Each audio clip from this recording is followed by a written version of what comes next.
오늘 본문 신명기 13장의 내용을 한마디로 표현하자면 우상, 다른 신을 섬기지 말라입니다. 사실 13장의 이 말씀은 신명기 12장 29절부터 14장 2절까지가 한 내용입니다.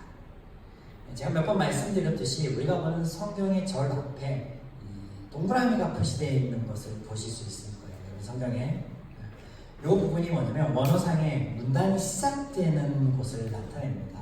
그래서 우리 성경에 뭐 장절 이렇게 뭐 따지면 수천 수만 뭐 장절이 이렇게 있는데 사실 이런 단락으로 보자면 한 450개 정도밖에 안 됩니다. 구약 성경만 따지고 보면. 네.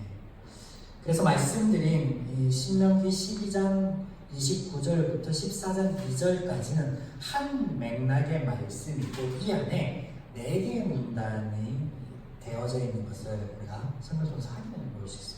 여러분 성경에도 표시되어 있나요? 본문의 이해를 돕기 위해 먼저 각 문단의 내용을 간략하게 정리해 보겠습니다. 12장 29절부터 31절까지가 한 문단입니다. 이방 민족과 그들이 섬기는 신, 또 그들의 종교 행위를 따르지 말 것에 대해서 말씀하시는 부분이고요. 그 다음에 12장 32절로 13장 5절까지는 거짓 선지자가 일어나 우상을 섬기자라고 유혹해 올 때 그를 끊어버려라 라고 말씀하시는 부분.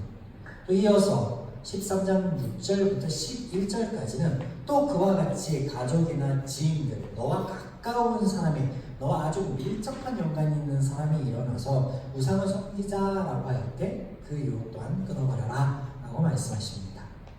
마지막으로 13장 12절부터 14장 2절까지가 한 문단으로 이스라엘 중 한 성읍이 우상을 섬기자 하며 일어날 때 그것들을 다 진멸하여 버려라 라고 합니다.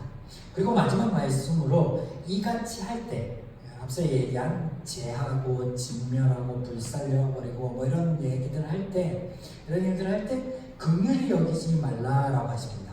사실 이 말씀은 가족이나 지인 중에 우상을 섬기고자 하는 이가 일어났을 때 하셨던 말씀의 반복이라고 할 수 있겠습니다.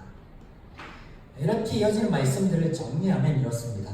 너희들이 우상을 섬기지 말진대 들어가는 가나안 민족들을 멀리하고 그것에 현혹된 사람들이 너희 중에 일어날 때 또한 성읍들이 너희 중에서 그렇게 일어날 때 그것을 끊어버리는 것에 실천하고 주저하지 말라라는 말씀이에요. 이게 12장 29절 14장 2절까지의 내용을 한 문장으로 정리한 겁니다. 이해가 되시죠? 자, 오늘 본문의 이 말씀을 해석하고 우리에게 적용하기에 앞서서 먼저 한 가지 짚고 넘어갈 부분이 있는데 그것이 무엇이냐면 성경이 종종 다른 신의 존재를 인정하는 듯한 구절이 있다는 거죠. 그래서 오늘 본문 안에도 이런 표현들이 등장하는데 12장 30절에 그들의 신들이라고 나오고 또 13장 2절과 6절 13절에 다른 신이라는 표현 또 13장 7절에 민족의 신들이라고 표현되고 있습니다. 또한 하나님께서 이런 신들과 경쟁하며 질투하는 듯한 표현도 등장하는데 출애굽기 20장 5절, 34장 14절, 민수기 25장 11절, 신명기 4장 24절, 5장 9절, 6장 15절 등의 이런 부분들이 등장하죠. 한 부분만 한번 볼까요? 신명기 6장 14절로 15절입니다.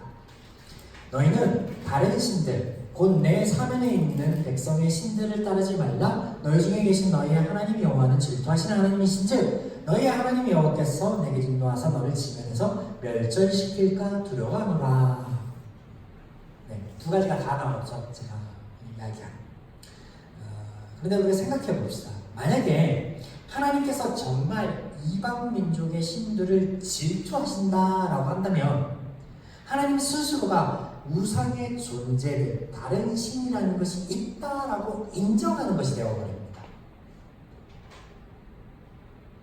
그런데 하나님께서 우상을 섬기지 말고 우상의 신상을 만들지 말라라고 하신 근본적인 이유가 뭐였어요? 출애굽기부터 우리가 살펴본 근본적인 이유는 그것들은 존재하지 않는다는 거예요. 그러므로 성경의 이런 표현들은 하나님이 다른 신이 있음을 인정하는 것도 아니고 그들과 경쟁하거나 질투하는 것이 맞다 아니다? 아니다라는 거죠. 아니다라는 거. 그렇다면 하나님의 이런 방식을 우리는 어떻게 봐야 될까? 죄인들을 위한, 이스라엘 백성들을 위함이다라는 거예요. 깨닫게 하기 위하여 알려주시고자 하는 그들의 눈높이에서 말씀하시는 거예요. 그들은 있다라고 생각하거든요. 죄인들은 있다, 여러신들이 있다. 그리고 나무에도 있고 돌에도 있고 동물들에게도 있고 심지어 강이나 바다에도 있고 산이라는 것들도 있고 어떤 사람에게도 있다라고 합니다. 그런 인식 안에 있는 그들에게 얘기하는 거예요. 성경에 이런 부분을 먼저 짚고 넘어가는 것이 오늘 본문에 표현되고 있는 부분들을 우리가 이해할 수 있는 단초가 되는데, 오늘 본문에 보면 불살라버려라, 제하여버려라, 진멸하라라는 표현들이 있는데, 이 표현들이 어떤 물건이나 동물에 향한 게 아니라 사람을 지칭하는 거죠. 사람을 불살라버리고 사람을 끊어버리고 사람을 진멸해버리라는 거예요. 그런데 하나님께서 앞서 하신 그런 죄인을 이해시키는 방식에서, 어떤 계시의 방식에서 하신다라는 이게 하나님이라는, 하나님 존재를 빼버리고 이런 구절들을 이해하려고 보면요, 오해하기 딱 좋습니다. 오해하기 딱 좋아요. 이방 민족들, 거짓 선지자들 정도 진멸하라 할 때 종교적인 이유 안에서 그럴 수 있지라고 같은 종교를 가지고 있는 사람들은 이해의 폭을 좀 넓힙니다. 교회 밖에서는 이해하지 않죠. 그 공동체 밖에서는 이해하지 않지만, 그런데 이것을 넘어서 가족이나 지인들 중에서 이런 일이 벌어지면 그걸 돌로 쳐 죽여라라고 하는 이 말은 좀 실천하기 어려워요. 한 번쯤 하나님 용서하실 수는 없나요? 하나님 사랑의 하나님이신데요? 라고 할 수 있습니다. 교회 밖에서는요, 엄청 편협하게 보죠. 하나님은 이스라엘을 위하여 가나안 민족을 진멸하는 전쟁의 신, 이기적인 신, 광기의 신이라고 합니다. 근데 이 모든 것이 하나님이라는 것을 빼버리고 인식하면은 그렇게 오해하기 쉽다는 거예요. 자, 여러 번 반문하는 것 중에 하나가 있죠. 너도 아는데, 피조물이 너도 그렇게 하면 안 된다라는 걸 알고, 너도 그러면 신이라는 존재가 참 하찮다라고 아는데, 만물을 창조하신 하나님 그걸 모를까? 아니라는 거죠. 아닙니다. 네, 아니에요.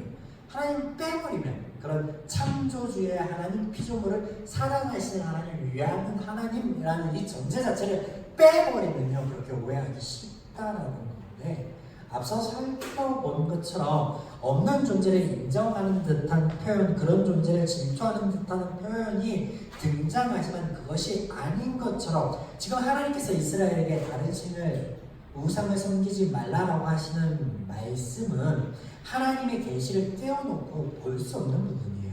무슨 말이냐? 하나님께서 출애굽의 모든 여정을 통해서 우상이나 다른 신앙은 없음을, 그들 위한 신이 당신밖에 없음을 꾸준히 증명하시고 보이시고 알리셨습니다. 이런 하나님께서 그런 하나님에 대하여 아는 이스라엘에게 계시를 통해서 삶 가운데 경험하고 체험을 통하여서 아는 그들에게 하는 거예요. 그렇게 쓸데없는 것, 아무런 유익이 없는 것 너희들이 알게 되었지.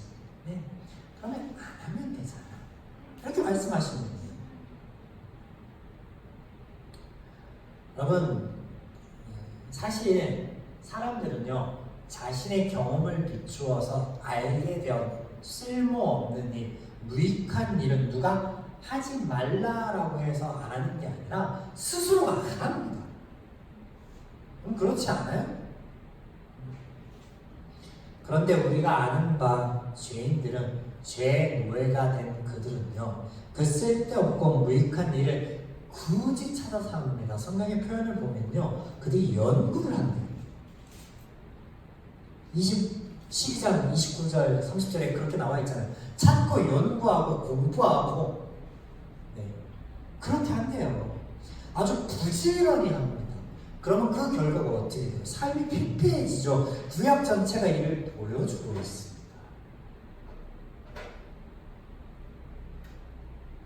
질문 드려볼게요. 여러분, 우상 숭배를 위해 자녀를 불쌍하시겠습니까? 아니면 그렇게 우상 숭배를 하라고 한 유혹하는 그 사람들을 끊어버리겠습니까?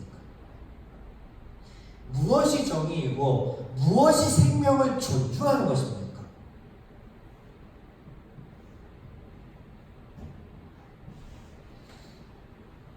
하나님에 대하여, 말씀에 대하여 잘 모를 때 하나님의 말씀을 부분적으로 갖다가 잘못 이해하고 심한 편 헛소리들을 하는 거죠. 그런 이야기가 아니에요. 앞서 말씀드린 듯이 죄인들이 그 쓸모없고 무익한 일들을 굳이 찾아서 하려고 부지런히 떨 것을 하나님께서 아셨어요. 왜냐하면 그들이 죄의 노예가 되었으니까. 그러니 하나님께서 그런 선상들이 일어날 텐데 내 말을 제발 기억하여 줬으면 좋겠다. 내가 이미 너희들에게 광야에서부터 증명해 보이고 알리고 누누이 이야기하지 않았니? 라고 하시는 거야. 자, 본문 13장의 말씀은 하나님께서 보여주시고 알려주신 무익한 일, 우상을 섬기지 말 것을 말씀하시는 것으로 구조상 12장, 지난주에 나눈 내용과 아주 유사합니다. 하나님께서 그들에게 복을 주시니 하나님 안에서 즐거워하라. 하나님이 너희들에게 알려주시고 깨닫게 하여 주셨으니 그 하나님 말씀처럼 해. 그러면 어떻게 해? 기쁘고 행복하고 그것을 온전하게 누리고 영원히 누릴 것이다. 다만 오늘 본문의 말씀처럼 그 무익한 일을 하라라고 이스라엘의 삶 가운데서 끊임없이 찾아오는 유혹에 대해서 하나님께서 아주 친절하고도 세밀하게 알려주신다는 거예요. 말씀을 시작하며 나누었던 문단별로 이 부분을 한번 살펴보겠습니다. 12장 39절에서 31절입니다. 가나안에 들어가 그 민족들을 전부 쫓아내지 못하면 그것이 너희에게 올무가 되어 그들의 신을 연구하고 그 신을 어떻게 섬길지에 대해서 찾게 될 것이다 라고 말씀하십니다. 그 결과가 아주 참혹합니다. 한 가지 예만 들어주셨는데 아주 처참해요. 그게 뭐예요? 자신의 사랑하는 자녀라도 제물로 불사르게 될 거다 라고 말씀하세요. 12장 32절부터 13장 5절까지입니다. 너희 중에 거짓 선지자들이 일어날 것이다. 그들이 이적과 기사를 보이며 너희를 깰 것이다 라고 알려주십니다. 그리고 그들을 죽이라 라고 하십니다. 그렇다면 거짓 선지자를 어떻게 구분할 수 있어요? 이 부분에 대해서는 하나님이 13장에는 말씀하고 계시지 않지만 차후에 구별법에 대해서 말씀해 주십니다. 중요한 것은 그들이 진짜인지 가짜인지 구별하는 것이 중요한 게 아니라 이적과 기사와 같은 것들을 현혹하고 또 예언을 통하여서 꿈꾸는 게 예언을 통하여서 그들을 현혹하여서 어떻게 만든다? 우상을 섬기자라고 한다는 거예요. 그러면 우상을 섬기지 말라는 거예요. 앞서서 그가 진짜인지 가짜인지 판별하기 전에 그가 우상을 섬기자라고 하지 않느냐? 그러니까 그것을 따르지 말라라고 하는 거예요. 자, 이 부분에서 아주 재밌는 구절이 하나 등장합니다. 13장 3절을 보시겠습니다. 13장 3절. 너는 그 선지자나 꿈꾸는 자의 말을 청종하지 말라. 이는 너희의 하나님 여호와께서 너희가 마음을 다하고 뜻을 다하여 너희의 하나님 여호와를 사랑하는 여부를 알려하사 너희를 시험하시느니라. 그러면 여기에 익숙한 단어가 하나 등장합니다. 우리가 출애굽부터 계속해서 등장하는 단어였는데 뭐예요? 시험하다, 시험하다. 그럼 이게 왜 재밌는 대목이냐면 하나님께서 거짓 선지자를 따라 우상을 섬기지 않는 것이 하나님을 마음과 뜻을 다하여 사랑하는 것이다 라고 말씀하시는 거예요. 다시 한번, 거짓 선지자가 우상을 섬기지 않는 것 자체가 하나님을 마음과 뜻을 다하여 섬기고 사랑하는 거다라는 것을 너희 스스로가 증명하는 것이다 라고 말씀하시는 거예요. 그리고 여기에 우리가 아주 익숙한 단어인 원어인 나사라는 단어가 사용되었다는 거예요. 하나님께서 당신이 이스라엘을 위한 아버지임을, 유일하신 하나님 여호와임을 증명해 보이겠다라고 선포할 때 출애굽 가정 내내 사용한 단어가 이 마사였단 말이에요. 당신을 증명해 보이겠다라는 단어를 사용하는 것을 지금 사용하고 계십니다. 하나님께서는요, 하나님 편에서 이 증명을 위하여 엄청 많은 공을 들이고 많은 일들을 하십니다. 그런데 이스라엘은요, 이 증명하는데 한 가지 합니다.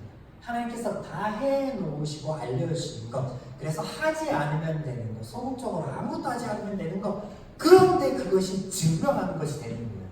하나님이 너희들을 위해서 애쓰고 수고하고 너희를 위하여 사랑을 보이고 증명하는 것과 동일하다라는 얘기를 하시는 거예요. 이것이 은혜죠. 하나님이 그렇게 수고하고 애쓴 것들을 우리는 하지 않은 것으로 동일하게 해주신다. 여러분, 이런 은혜의 하나님, 이런 멋진 하나님이에요. 사람을 죽이고 진멸하고 광기의 신, 전쟁의 신, 그런 말도 안 되는 헛소리를. 다음 13장 6절에서 11절입니다. 형제나 자녀, 아내 혹은 생명과 함께하는 친구가 깨어 우상을 섬기자 할 때 이것 때문에 걱정하고 숨기지 말고 그를 제하여 버려라 라고 말씀하십니다. 재밌는 표현이에요. 걱정하고 숨기지 말라. 그렇게 할 거다라는 것을 아시는 거죠. 왜냐면 아내잖아요, 자녀이잖아요, 부모이잖아요, 생명처럼 여기는 친구잖아요. 8절 보면 너는 그를 따르지 말며 듣지 말며 긍휼히 여기지 말고 애석하게 여겨서 덮어 숨기지 말라. 와, 이 심리가 여기 드러나는 거죠. 그렇게 할 거다라는. 그런데 이게 무슨 말이냐면 유혹으로부터 타협하거나 숨지 말라라고 단호하게 대처하라고 말씀하시는 부분이에요. 마지막 13장 12절에서 14장 2절입니다. 이스라엘 중 한 성읍이 우상을 섬기자 하며 일어나거든 진멸할 것을 말씀하십니다. 성과 그 안에 있는 모든 것들, 사람, 가축, 물건 조금도 손대지 말고 영원히 진멸하나 불살라 버려라 하십니다. 본문의 내용을 잘 살펴보시면 지금까지 얘기 나누었던 12장 29절로 14장 2절까지 나누었던 부분을 살펴보면 유혹이요 점점점 떼어지고 제가 점점점 확장되어지는 것을 보여주고 계십니다. 하나님께서 미래에 있을 일들에 대해서 얘기하는데 이게 확장되어진다는 거예요. 어떤 부분에서? 너희들이 내가 은혜로 주는 그 땅에 들어가서 그 땅의 민족들과 그 땅의 그 민족들이 섬기는 신과 하는 어떤 신앙의 행위들을 너희들이 끊어내지 않으면 그게 올무가 될 텐데, 처음에는 너희 중에 리더들, 선지자들 중에 거짓 선지자들이 일어나게 될 것이고, 또 그들을 지나 너와 조금 더 가까이 있는 자들에게서부터 이방신의 선지자라고 하는 유혹들이, 그 죄들이 일어날 것이고, 또 그것이 개인, 사람, 어떤 가족 공동체라는 작은 집단을 넘어서 한 성읍으로 이루어지고 종국에는 어떻게 될까? 너희 민족이 망하는 쪽으로 가게 될 거다라는 거예요. 점진적으로 보여주신 거야, 하나님. 그래서 하나님께서는 하나님의 말씀을 더하거나 빼지 말고 정직하게 지켜라 행하라 하시며 너희 중에 악을 제하라라고 하십니다. 은혜의 말씀이죠. 그렇게 하여 삶을 필패하게 될 것에 대해서 아셨거든요. 그들이 멸망의 길로 걷게 될 것에 대해서 아셨거든요. 그래서 말씀하십니다. 자, 이와 같이 할 때 애도하지 말라라고 말씀하십니다. 14장 1절 너희는 너희 하나님 여호와의 자녀이니 죽은 자를 위하여 자기 몸을 베지 말며 눈썹 사이에 위에 털을 밀지 말라. 원어상으로는 자기 몸을 해하고 머리털을 미는 것을 의미합니다. 그래서 그런 부분들이 많이 성경에 등장하죠. 네. 애석하게 여길 때 머리털 미는 거 이거 뭐 수도 없이 등장합니다. 이후에 보면. 이 구절만 딱 떼어 보면 이방인들이 죽은 자에 대하여 신성시하며 애도하는 어떤 일련의 행위를 하지 말라라고 하는 것 같아요. 딱 떼어 보면 율법의 하나로서. 그런데 아니죠. 앞서 말씀드린 대로 맥락이 같지 않은 어떤 문단을 마무리하는 부분으로 보아야 된다고 하였죠. 그래서 너희 중에 악을 제하여 버릴 때 특별히 오늘 그 악이 사람이거든요. 그 유혹이 사람으로부터 시작되는 거예요. 그래서 그 사람을 끊어버릴 때 단호하게 하는 망설임이나 어떤 애석한 마음이나 동정이나 이런 것들 두지 말라라고 말씀하십니다. 제가 그래서 질문 드렸잖아요. 우상을 섬기고 그래서 전국에는 사랑하는 자녀를 불살라 버리시겠습니까? 아니면 그렇게 우상을 섬기자라고 여러분에게 다가오는 일을 끊어내겠냐고요. 어떤 게 인권이고 어떤 게 정의냐고요.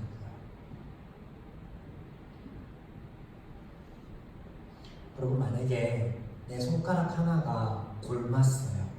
그러면 이 골문 게 팔 전체로 퍼지기 전에 이 손가락 끊어버려요. 끊어버리잖아요. 그런 이야기를 하시는 거예요. 하나님께서 자신의 몸을 위해서 당연히 하는 것을 자신의 삶을 위해서 하라고 하시는데 그걸 못한다는 거죠. 저희들이 죄의 노예가 되었습니다. 오늘 신명기 13장의 말씀은 인권을 소홀히 하라는 말씀이 아닙니다. 말씀을 나누는 제목처럼 악을 제하여 버려라 라는 말씀이에요. 너희의 기쁨과 행복을 위해서 내가 너희에게 주는 그 모든 복들을 깨는 것들로부터 끊어버려라 라는 말씀이에요. 또한 그들의 삶에서 일어날 일들을 하나님이 미리 알려주시고 피할 길을 열어주시는 대목이기도 하죠.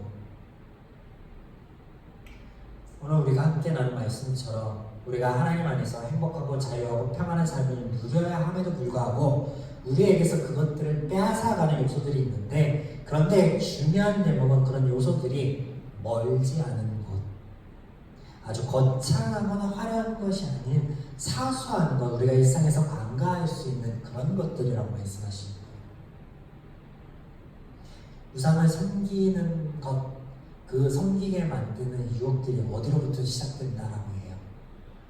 민족, 더 나아가 가족들, 생명처럼 여기는 친지 안에서, 친후 안에서 시작된다라고 얘기하는 거예요. 그들이 그냥 어줍잖은 동정심으로 남겨둔 민족들로부터 시작되어서 된다는 거예요. 그냥 그럴 수도 있지라고 넘길 수 있는 부분에서 시작되어서 된다는 거예요.